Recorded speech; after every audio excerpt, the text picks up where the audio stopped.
Hello, America. It is I, Supreme Leader of Iran, and I am now ready to retaliate against these dirty Americans.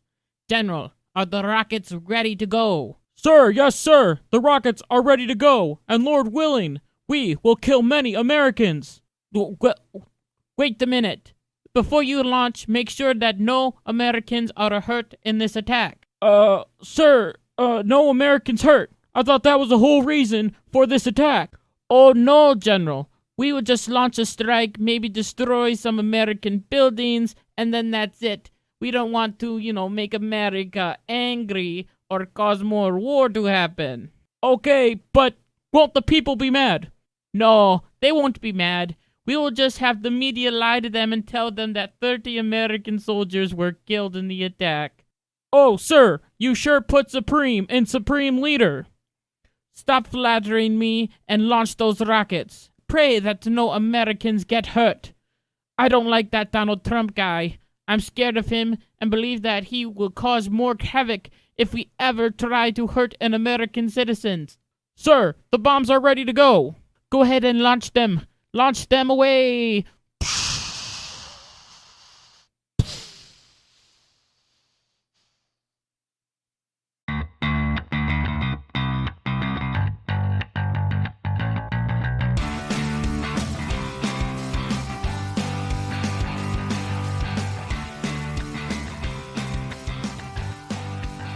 Hey, what's going on, everybody? It's Kyle Dockery with the Dockery Docket. Thank you all for joining us today. It is our very 9th episode of the Dockery Docket, which is very exciting because I didn't even think we would get to 9 episodes. I thought people would fall off the wagon at, 5 or something like that and be like, I'm done listening to this. But we are getting a lot of followers. We're getting a lot of listeners, and I am very glad that you are listening. This week, we start off with a bang once again. Remember last week we were talking about a bang when America, with Donald Trump and the Pentagon, killed General Soleimani.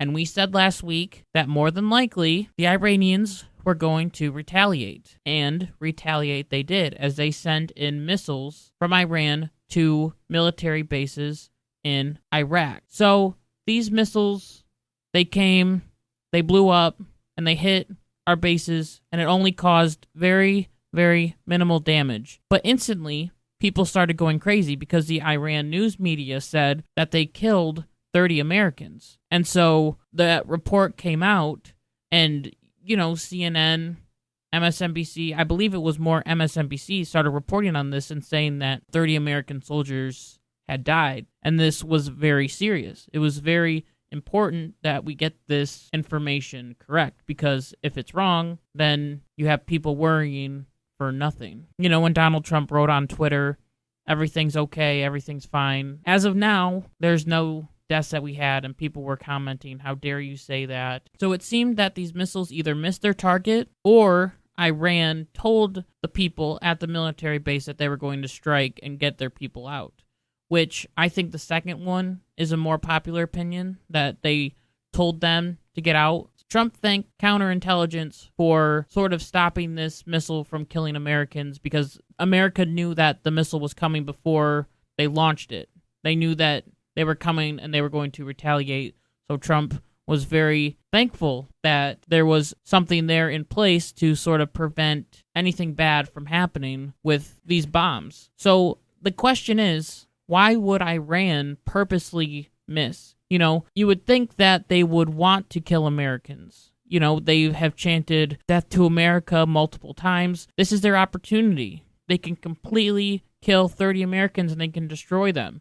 Why didn't they just bomb a base? The reason why they purposely missed was to save face. They wanted to save their own faces because the people were mad. The people were angry. I'll show pictures here of the protests that were happening in the streets, and people were crying because of Soleimani's death. And so the leaders of Iran knew they had to do something. There's even a picture of the supreme leader of Iran crying because of Soleimani's death. Iran knew they had to do something. But the last thing that they were going to do was kill Americans, because the last time they even tried to get into our embassy, we killed their general. To save face and to make sure that their people are happy. They launched these bombs, destroyed our buildings, tell the Iranian people that 30 Americans were killed, and then, the Iranians are happy because they got their revenge. Woohoo, we got revenge. Woohoo. And the Americans are happy because nobody died. And also, it is very important that Iran is stepping down. Iran is stepping down. So this whole tit for tat kind of thing that's been happening, you bomb us here, we'll bomb you there, is over. It is over. And so after these missile attacks happened, Donald Trump made a speech the very next day where he was very adamant that Iran should never have a nuclear weapon and that he wants to have a new deal with Iran. He even directly mentioned the people of Iran and how their nation can be a peaceful nation if they could come together and be with the United States and be with the West and not fund terrorist organizations. And so we can see here that Donald Trump is drawing lines in the sand, which is very, very important, and he's sticking to those lines. He's not saying, oh, you're testing nuclear weapons? Well, please don't do that. Please don't do that. He's saying, if you test nuclear weapons, here's your consequence right here. You attack our embassy, here's your consequence. It's like a mother and their little child. If your child hits you, you put them in timeout. You give them a spanking. It seems like what Barack Obama did was if a child hit their brother or sister, Obama was just like, now don't do that again, okay? And Trump is saying when Iran hits someone, well, you better stop that or you're going to get a timeout. Trump is a more stern parent to Iran than Obama was. I hope that analogy made sense, because I think it's weird thinking about Iran as a little child, but it's true, because Iran is irrational, and they're crazy, and they're just bloodthirsty. They want to kill Americans, they want to kill Jews and people of Israel, and even the people who failed to protest at the Soleimani funeral were killed by the government, okay? So this was all crazy. So the missiles launched, striked, destroyed some of our bases, but that night wasn't over yet. There was an airplane that was flying from Tehran to Ukraine. And so Iran thought, hey, there's an airplane coming.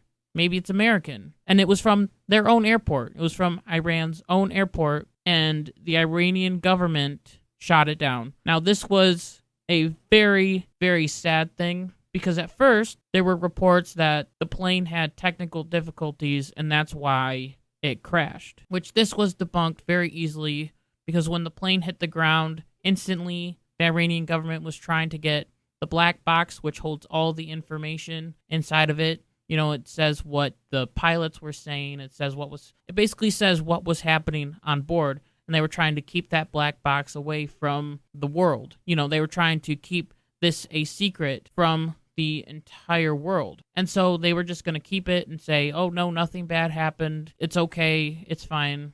It was an American jet. No one was killed. It was an American drone. Like they might have thought it was a drone or something like that, but it was actually a passenger airplane. After much intense pressure by the West, including the United States, Canada, and Ukraine, which it was a Ukrainian airplane, and Canada was also interested because many Canadian citizens were killed from the airplane. And according to Reuters, Iran said on Saturday its military had shot down a Ukrainian plane, killing all 176 aboard in a disastrous mistake, saying air defenses were on alert after Iranian missile strikes on U.S. targets in Iraq. This was an accident. I don't believe for 1 minute that Iran did this on purpose. I don't think that they would want to kill on an innocent plane just flying by. But they were on high alert, too. And I'm not defending Iran at all. I don't want you to think that. But it just goes to show you how terrible war can be, how terrible different regimes can be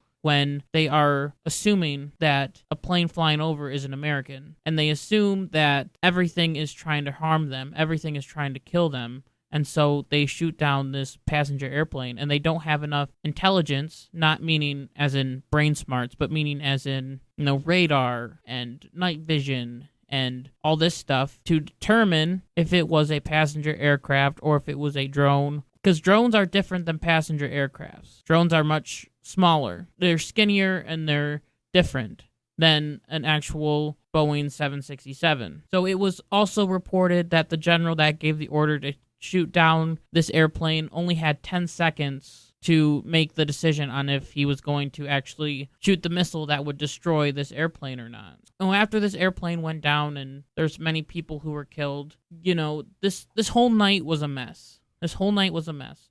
Luckily, no Americans were killed, but still, people were killed. And we need to remember that there were people who died in this incident because of Iran's mismanagement. And like I said before, that I don't think they did this on purpose. I think it was an error. It was definitely an error on their part. However, the people of Iran have gotten absolutely mad about this. And so now we're seeing news reports of Iran having protests on the street. I think the one thing Iran loves more than anything, is protesting. They will protest anything. They'll chant death to America.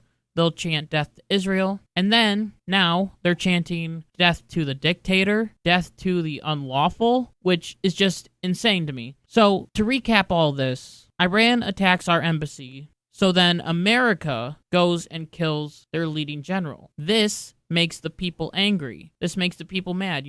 They say death to America, death to Israel, death to all these countries. How dare they do this? Then Iran bombs American military bases. The people get happy with their government. They're saying, woohoo, we got our revenge. All right. And then the government shoots down a passenger airplane, and the people go absolutely berserk against their own leader. And this is exactly what Donald Trump wanted. Donald Trump wanted the people to get angry at their leader. The only way to have a good revolution is from the inside, not from the outside. If America were to come in with all their troops and say we're taking over, more than likely the Iranian people would not be very happy with that. Revolutions are better when they happen inside the country. And so this is great for Donald Trump. This is wonderful that the protests are now happening inside of Iran, and the people are wanting their leader killed. It's not like America is saying, we want their leader killed. It is the people who are saying this. And also, because of these protests that are happening,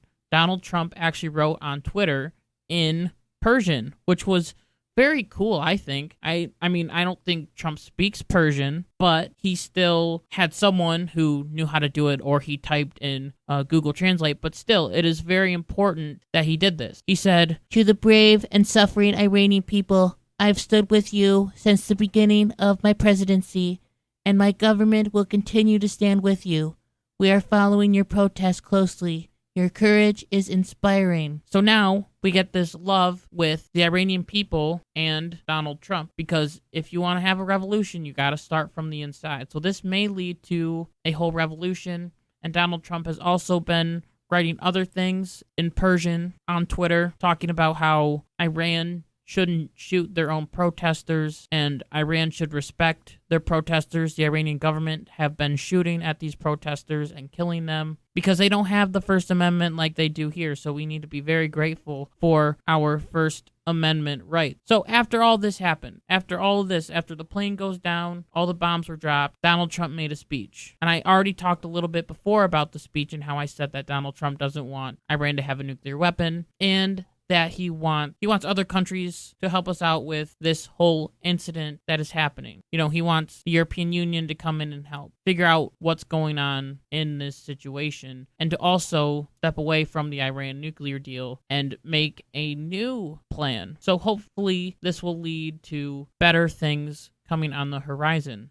And this has led to sanctions on Iran, which what sanctions are meant to do is sort of make the country so poor that they have to come to us. So Iran is having trouble with money right now because we have sanctioned them. So more than likely what they'll do is they'll say, okay, we're going to come to the table now because we need the money. Hopefully this will provide peace and stability in the region. And that is what Trump talked about in his speech, was talking about peace and stability and talking to the Iranian people and saying, hey, you can be a great country. You can be a good country if you stop funding terrorism, if you stop attacking our embassy, if you stop promoting terrorism across the entire region, then you can be great. We can be friends. So I'm predicting right now, and I'm hoping right now, that this whole thing is over. This whole Iranian, bombings and stuff are over. It'll be interesting to see what happens with these new protests against the government of Iran. But we'll just have to see, okay? We'll just have to see later on what will happen, because it is very important what is going on. So, once again, as I said last week, no World War III, no total war with Iran, no killing of American soldiers happened. We are good, okay? So, we are coming back now to the home front. We're moving from Iran back to American politics. So while Trump was out killing terrorists and trying to make sure that the world is a safer place, the Democrats were having their own fun, which is exciting, I guess, as they passed this sort of War Resolutions Act or something, which sort of holds Trump accountable for Iran. And basically what the resolution is saying is that Donald Trump needs to come to Congress before he does anything else with Iran. Before he mentions Iran, he needs to come to Congress. And so what the Democrats are thinking in their minds is, oh my goodness, Donald Trump is leading us into another war like Iraq, and we have to stop him before that. So we need to make sure that Donald Trump comes to Congress before that happens and says, hey, I'm planning on going to war with Iran. Because in America, the Congress votes on if we should go to war or not. We did this with World War II. We did this with Vietnam. We did this with Korea. And we did this with Iraq. Going back ages, we've done this. We've had different conflicts come up, and Congress has declared war via the president suggesting that we should go to war with them. But this isn't what's happening. What is happening right now is Donald Trump is killing terrorists. So it's interesting, because what they want Donald Trump to do is, before striking and killing Soleimani, is they wanted him to call up Nancy Pelosi and say, hey, we're trying to kill Soleimani. Now, killing terrorists is a different sport than total warfare. With killing terrorists, you have very minimal time. If a general comes into Trump's office and says, we have Soleimani on our radar, you give us the order, we'll strike and kill him. And, Soleimani's on an airplane and he's going to be moving out in 12 seconds. You have 12 seconds to make a decision. Make a decision now, Mr. President. He doesn't have time to say, wait, hold on, let me call Nancy. Wait, hold on, let me call Chuck. He's going to make that decision right away. He has to make that decision right away, and that's exactly what he did. And apparently, the Democrats were not very pleased about this. This has been happening a lot with Donald Trump for some reason. He does something, the Democrats get mad, so they pass some weird bill to make sure that Donald Trump doesn't do anything wrong. So this has been happening a lot with Trump recently. They have blamed him for everything. They blamed him for the aircraft being shot down. They blamed him for starting the Iran war. They're blaming him for everything. The Democrats believe that Iran was just some very peaceful nation just chilling out.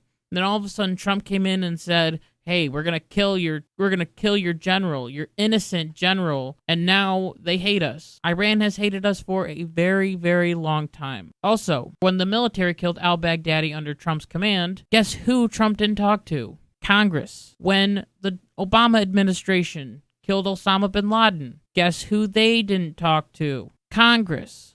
And in all three of these situations, I believe that it was good that we struck and killed these people. And it is important to realize that when killing terrorists, it is different than doing full-scale war. So if Trump was planning on having a war with Iran and he didn't go to Congress, then this makes sense. This resolution makes sense. But just because he killed one of their generals means that Trump has to talk to Congress beforehand is just absurd. It's just silliness. Is preventing Donald Trump from doing what he wants to do in Iran, which is important because, if he tries to strike again on a terrorist, on someone who's trying to kill innocent Americans, then the Congress is going to go crazy and be like, hey, you can't do that. We just told you, we just signed this resolution that said that you can't do this, blah, blah, blah, yada, yada, yada. So it'll be interesting. I'm excited to find out what happens next. It's like an action-packed thriller. What's going to happen with Iran next? What will Donald Trump do next with this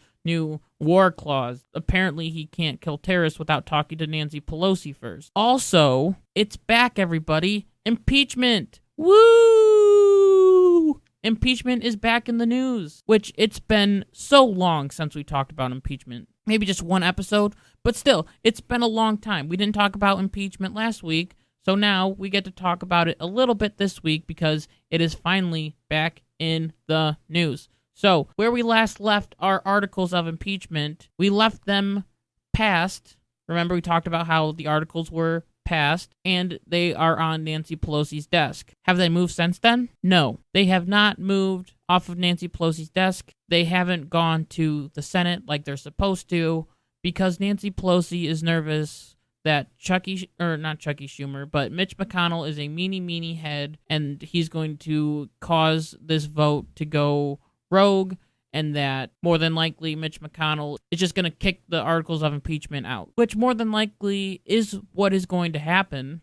So Nancy Pelosi wants to save these articles until maybe the next election if the Democrats win the Senate, and then they will try and pass it. Then they will try and get it through, which is just silliness.